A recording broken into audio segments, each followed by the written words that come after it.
Dental implants. നിങ്ങൾക്ക് dental ഇംപ്ലാന്റ്സിനെ കുറിച്ച് കൂടുതൽ അറിയാൻ താല്പര്യമുണ്ടോ? എന്നാൽ ഈ വീഡിയോ ഒന്ന് ശ്രദ്ധിക്കുക. എന്താണ് ഒരു ഡെന്റൽ ഇംപ്ലാന്റ്? ഡെന്റൽ ഇംപ്ലാന്റ് എന്ന് പറഞ്ഞാൽ ഒരു ചെറിയൊരു സ്ക്രൂ ആണ്. നമ്മുടെ താടിയലിൽ നമ്മളൊരു ചെറിയൊരു ഹോൾ ഉണ്ടാക്കിയിട്ട് ആ ഹോളിൻ്റെ അകത്തോട് ഈ സ്ക്രൂ പിടിപ്പിക്കുകയാണ്. കുറച്ച് നാൾ നമ്മളൊന്ന് വെയിറ്റ് ചെയ്തതിന് ശേഷം ആ സ്ക്രൂയുടെ പുറത്ത് ഒരു ആർട്ടിഫിഷ്യൽ ക്രൗൺ നമ്മൾ ഫിക്സ് ചെയ്ത് നോർമലായിട്ട് നമുക്ക് എങ്ങനെ പല്ല് നമ്മുടെ നോർമൽ ടീത്തുമായിട്ട് എങ്ങനെ ചവയ്ക്കാൻ പറ്റുന്നോ അതേപോലെ തന്നെ നമുക്ക് ഈ ഡെന്റൽ ഇംപ്ലാന്റ് മുഖേന നമുക്ക് ഫുഡ് കഴിക്കാനായിട്ട് സാധിക്കും. അപ്പോൾ ഇത് എന്ത് മെറ്റീരിയൽ കൊണ്ടാണ് ഉണ്ടാക്കിയിരിക്കുന്നത്? ഡെന്റൽ ഇംപ്ലാന്റ് എന്ന് പറഞ്ഞാൽ titanium alloy, grade 5 titanium alloy കൊണ്ടാണ് നമ്മൾ ഡെന്റൽ ഇംപ്ലാന്റ് ഉണ്ടാക്കുന്നത് യൂഷ്വലി. അപ്പോൾ ഈ ടൈറ്റേനിയം എന്ന് പറയുന്നത് മെറ്റൽ നമുക്ക് അലർജി വല്ലതും ഉണ്ടാക്കുമോ? നമ്മുടെ ബോഡിക്ക് അതെന്തെങ്കിലും പ്രോബ്ലം ഉണ്ടാക്കുമോ? യൂഷ്വലി 90 to 95% കേസസിലും ഒരു റിയാക്ഷനും ഒരു അലർജിക് റിയാക്ഷനും സാധാരണ കാണാറില്ല. അതുകൊണ്ട് അതിനെപ്പറ്റി നമ്മൾ പറയേണ്ട കാര്യമില്ല. പിന്നെ വളരെ ചെറിയ ശതമാനം ചാൻസസിൽ ബോഡി അത് അക്സെപ്റ്റ് ചെയ്യാതെ വരും. അപ്പം ആ ഇംപ്ലാന്റ് ഫെയിൽ ആവും. അതുകൊണ്ട് നമുക്ക് പേടിക്കേണ്ട കാര്യമൊന്നുമില്ല, അത് ചേരുന്നില്ലെന്നേ ഉള്ളൂ. എപ്പോഴാണ് നമ്മളൊരു ഡെന്റൽ ഇംപ്ലാന്റ് പ്ലേസ് ചെയ്യുന്നത്? നമുക്ക് ഒരു മിസ്സിംഗ് പല്ലുള്ള സ്ഥലത്താണ് നമ്മളൊരു ഇംപ്ലാന്റ് പ്ലേസ് ചെയ്യുന്നത്. എങ്ങനെയാണ് നമ്മുടെ പല്ല് മിസ്സാവുന്നത് അല്ലെങ്കിൽ പല്ല് പോകുന്നത്? എങ്ങനെയാണ്? ഒന്നീ കേടുവന്ന് ആ പല്ല് നല്ലതായിട്ട് ആഴത്തിൽ കേടുവന്ന് ഞരമ്പിനെ ബാധിച്ച് താഴോട്ട് പോകുമ്പോൾ റൂട്ട് കനാൽ പോലും ചെയ്യാൻ പറ്റാത്ത ഒരു അവസ്ഥ വരുമ്പോൾ നമ്മൾ എടുത്തു കളയാറുണ്ട്.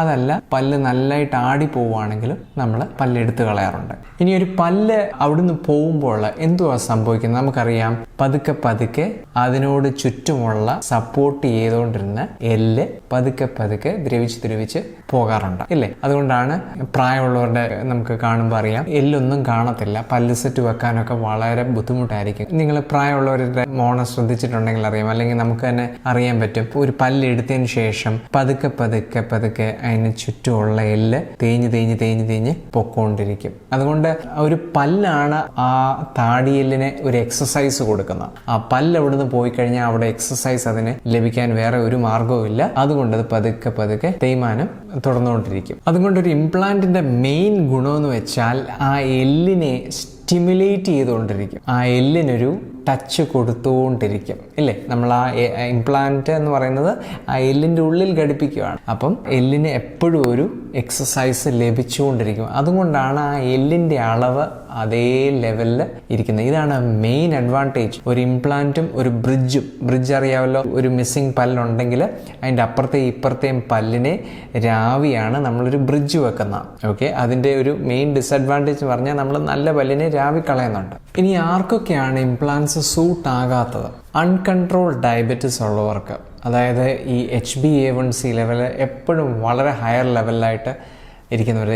HbA1c എന്ന് പറഞ്ഞാൽ നമ്മുടെ 3 മാസത്തെ ഷുഗറിൻ്റെ ആവറേജ് ആണ്. അപ്പോൾ അതൊരു ഐഡിയ നമുക്ക് കൊടുക്കും ആ പേഷ്യൻ്റ് കറക്റ്റായിട്ട് ഷുഗർ കൺട്രോൾ ചെയ്യുന്നുണ്ടോ ഇല്ലയോ എന്നുള്ളത്. അപ്പോൾ യൂഷ്വലി 6 to 8 ലെവൽസിലൊക്കെ നമുക്ക് ഒരു ഇംപ്ലാന്റ് പ്രൊസീജിയർ ചെയ്യുന്നതിന് തടസ്സമില്ല. 8ന് മുകളിലോട്ടൊക്കെ ആണെങ്കിൽ അത് കൺട്രോൾ ചെയ്തതിന് ശേഷമേ ഒരു ഇംപ്ലാന്റ് ട്രീറ്റ്മെൻറ്റിനെ പറ്റി നമ്മൾ ചിന്തിക്കാവൂ. ഓസ്റ്റിയോപോറോസിസ്, നമ്മുടെ ബോണിൻ്റെ ക്വാളിറ്റി, അതിൻ്റെ ബോണിൻ്റെ ഡെൻസിറ്റീനെ കുറയ്ക്കുന്ന ഡിസീസസ്. അപ്പം ഇങ്ങനത്തെ പേഷ്യൻസ് എപ്പോഴും ബിസ്ഫോസ്ഫണേറ്റ്സ് അങ്ങനത്തെ മെഡിസിൻസിൻ്റെ പുറത്തായിരിക്കും. ബോണിൻ്റെ കട്ടി കൂട്ടാനായിട്ടുള്ള മെഡിക്കേഷനിലായിരിക്കും. അങ്ങനത്തെ പേഷ്യൻസ് ഒന്നും ഇംപ്ലാന്റ് ട്രീറ്റ്മെൻറ്റിന് സൂട്ടബിൾ അല്ല. ന്യൂറോളജിക്കൽ ഡിസോർഡേഴ്സ് ഉള്ള പേഷ്യൻസ്, പാർക്കിൻസോണിസം, അങ്ങനെ അവർക്ക് ഡെക്സ്ട്രിറ്റി അഫക്റ്റഡ് ആയിട്ടിരിക്കുന്ന, അവരുടെ മാനുവൽ ഡെക്സ്ട്രിറ്റി അഫക്റ്റഡ് ആയിട്ടിരിക്കുന്ന പേഷ്യൻസ്, അപ്പം നേരെ ബ്രഷ് ചെയ്യാനൊന്നും കഴിയാത്തവർക്ക് ഇംപ്ലാന്റ് ട്രീറ്റ്മെൻറ്റ് സൂട്ടബിൾ അല്ല. കാരണം ഇംപ്ലാന്റ്സ് വെക്കുന്നത് എല്ലാവർക്കും പറ്റും, പക്ഷേ ഇംപ്ലാന്റ് മെയിൻറ്റെയിൻ ചെയ്യുന്നതിലാണ് കാര്യം ഇരിക്കുന്നത്. അപ്പോൾ അതിന് ചുറ്റും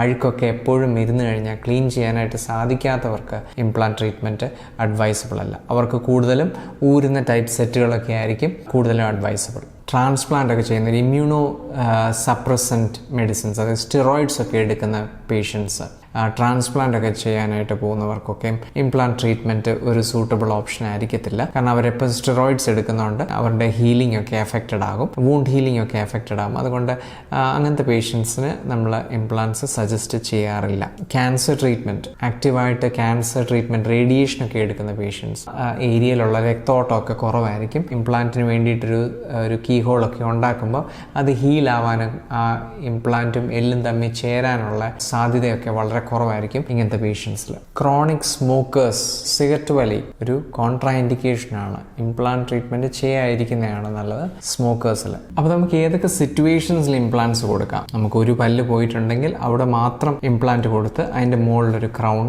മൗണ്ട് ചെയ്ത് പേഷ്യൻസ് കൊടുക്കാവുന്നതാണ്. അതുപോലെ 2 or 3 പല്ല് മിസ്സിംഗ് ആണെങ്കിലും അപ്പുറത്തും ഇപ്പുറത്തും ഇംപ്ലാന്റ് പ്ലേസ് ചെയ്ത് ഒരു ബ്രിഡ്ജ് പോലെ നമുക്ക് കൊടുക്കാൻ പറ്റുന്ന ഓപ്ഷൻസ് ഉണ്ട്. ഇനിയും ഒട്ടും പല്ലില്ലാത്തവരാണെങ്കിൽ അവർക്ക് നമുക്ക് 2 ടൈപ്പിൽ അതിനെ വേർതിരിക്കാം. ഒന്നീ ഒരു ഫിക്സ്ഡ് ഓപ്ഷനായിട്ട് കൊടുക്കാം. 6ഉം 7ഉം ഇംപ്ലാന്റ്, അതായത് 6 മുതൽ 10 വരെ 10ഓ 12ഓ ഇംപ്ലാന്റ്സ് വരെ നമുക്ക് ഒരു താടിയലിൽ പ്ലേസ് ചെയ്തിട്ട് അതിൻ്റെ പുറത്തൊരു പ്രോസസ്സസ് കൊടുക്കാം. പ്രോസസ്സ് പറഞ്ഞാൽ വേറെ ഒരു പല്ല് സെറ്റ്, അതൊരു ഫിക്സ്ഡ് ആയിട്ട് രൂപത്തിൽ കൊടുക്കാൻ പറ്റും. ഇനി ഇംപ്ലാന്റ് ഒരു റിമൂവബിൾ ഓപ്ഷനായിട്ട് നമുക്ക് കൊടുക്കാൻ പറ്റും. 2 മുതൽ 4 ഇംപ്ലാന്റ് വരെ നമ്മുടെ താടിയലിൽ പ്ലേസ് ചെയ്യാം. എന്നിട്ട് അതിൻ്റെ പുറത്ത് ഒരു ബോൾ പോലെ അറ്റാച്ച് ചെയ്യാൻ പറ്റും. എന്നിട്ട് അതിൻ്റെ നെഗറ്റീവ് പോർഷൻ നമ്മുടെ പല്ല് സെറ്റിലായിരിക്കും. അത് വന്ന് ഈ ബോളിൽ വന്ന് അറ്റാച്ച് ചെയ്യുന്ന ഒരു ഇത്. അപ്പോൾ രാത്രിയാകുമ്പോൾ ഈ സെറ്റ് നമ്മൾ ഊരി വെക്കണം.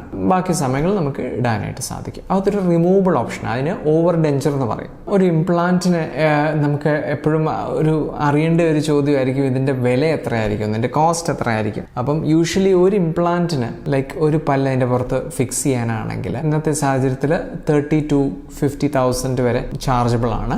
അപ്പം ഈ ചാർജ് ഡിപ്പെൻഡ് ചെയ്യുന്ന ഒന്ന് ഓപ്പറേറ്റേഴ്സ് സ്കില്ല്, അതായത് ഡെന്റിസ്റ്റിൻ്റെ ഒരു സ്കില്ല്, അതുപോലെ ഏത് സിസ്റ്റമാണ്. പല ടൈപ്പ് ഓഫ് സിസ്റ്റംസ് ഉണ്ട്, ഇംപ്ലാന്റ് സിസ്റ്റംസ് ഉണ്ട്. അപ്പം കൂടിയതും കുറഞ്ഞ സിസ്റ്റംസും ഉണ്ട്. അപ്പം ഏത് സിസ്റ്റമാണ് നമ്മൾ ഉപയോഗിക്കുന്നത്, അപ്പം ഇതിൻ്റെ മെറ്റീരിയൽ ചാർജ്, ഇതിൻ്റെ ലാബ് കോസ്റ്റ്, ഈ ഫാക്ടേഴ്സൊക്കെ അനുസരിച്ചിരിക്കും അതിൻ്റെ ഓവറോൾ കോട്ട് പറയുന്നത്. ഇനിയും അഥവാ ഫിക്സ്ഡ് ആയിട്ട് നമുക്ക് റീപ്ലേസ് ചെയ്യാനാണെങ്കിൽ അല്ലെങ്കിൽ 8 to 10 ഇംപ്ലാന്റ്സ് ഒക്കെ നമ്മൾ ഒരു സൈഡിൽ വെച്ച് ഫിക്സഡ് ആയിട്ട് ചെയ്യാനായിട്ട് ആണ് ഉദ്ദേശിക്കുന്നതെങ്കിൽ അതിൻ്റെ കോസ്റ്റ് അബൌട്ട് 1 to 3 lakhs വരെ യൂഷ്വലി ആകാറുണ്ട്. ഇതൊരു ടെൻറ്റേറ്റീവ്, ഞാനൊരു എസ്റ്റിമേറ്റ് പറയുന്നത് നിങ്ങളുടെ ഒരു ഇൻഫർമേഷന് വേണ്ടി പറയുവാണ്. ഇതൊരു ആക്ച്വൽ കോസ്റ്റ് ആയിട്ട് എടുക്കേണ്ട ഒരു അപ്രോക്സിമേറ്റ്ലി അത്രയുമൊക്കെ നമുക്ക് എക്സ്പെക്ട് ചെയ്യാം. എപ്പോഴാണ് ഒരു പല്ല് പോയി കഴിഞ്ഞാൽ ഡെന്റൽ ഇംപ്ലാന്റ് പ്ലേസ് ചെയ്യേണ്ടത്? ഐഡിയലി നമുക്കൊരു 2 monthsനകത്ത് പ്ലേസ് ചെയ്യുവാണെങ്കിൽ ഏറ്റവും നല്ലത്.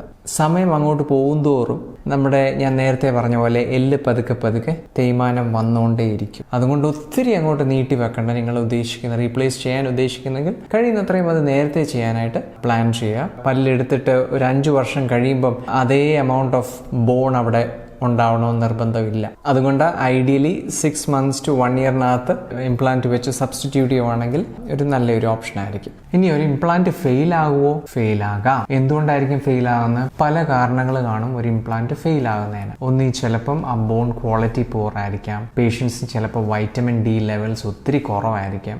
ഇന്നത്തെ നമുക്കറിയാമല്ലോ, സൺലൈറ്റുമായിട്ട് എക്സ്പോഷർ വളരെ കുറവായതുകൊണ്ട് പലർക്കും വൈറ്റമിൻ ഡി ലെവൽസ് വളരെ കുറവാണ്. അതുകൊണ്ട് ഇംപ്ലാന്റ് ഫെയിൽ ആകാനുള്ള ചാൻസസും കൂടുതലാണ്. ഇംപ്ലാന്റ് ഫെയിൽ ആയാൽ പേടിക്കേണ്ട കാര്യമുണ്ടോ? ഒരു ഇംപ്ലാന്റ് ഫെയിൽ ആയാൽ പേടിക്കേണ്ട ഒരു കാര്യവുമില്ല. ആ ഇംപ്ലാന്റ് നമ്മുടെ കയ്യിൽ വരും.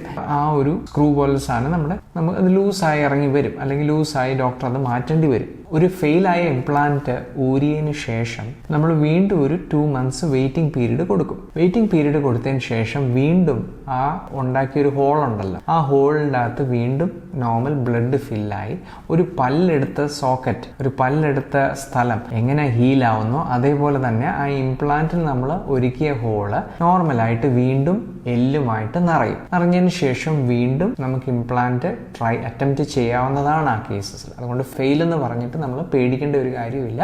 അത് നോർമലായിട്ട് നമുക്ക് ഒന്നുകൂടെ അറ്റംപ്റ്റ് ചെയ്ത് മാനേജ് ചെയ്യാവുന്നതേ ഉള്ളൂ. നിങ്ങൾക്ക് ഡെന്റൽ ഇംപ്ലാന്റ്സിനെ പറ്റി ഒരു ബ്രീഫ് ഓവർവ്യൂ കിട്ടിയെന്ന് വിശ്വസിക്കുന്നു. ഇനിയും വരുന്ന വീഡിയോസിൽ ഞാൻ ബ്രിഡ്ജ് എന്താണ്, അല്ലെങ്കിൽ ഊരുന്ന ടൈപ്പ് സെറ്റിനെ പറ്റി, പല ടൈപ്പ് ഓഫ് സെറ്റുകളുണ്ട്, അതിൻ്റെ അഡ്വാൻറ്റേജസ് എന്താണ് എന്നൊക്കെ വരും വീഡിയോസ് ഇടുന്നതായിരിക്കും. നിങ്ങൾക്ക് ഈ വീഡിയോ യൂസ്ഫുൾ ആയിട്ട് തോന്നിയിട്ടുണ്ടെങ്കിൽ നിങ്ങളുടെ ഫ്രണ്ട്സും റിലേറ്റീവ്സുമായിട്ട് ഇതൊന്ന് ഷെയർ ചെയ്യുക. ഞങ്ങളുടെ ചാനലിലേക്ക് ഒന്ന് സബ്സ്ക്രൈബ് ചെയ്യുക. നന്ദി, നമസ്കാരം.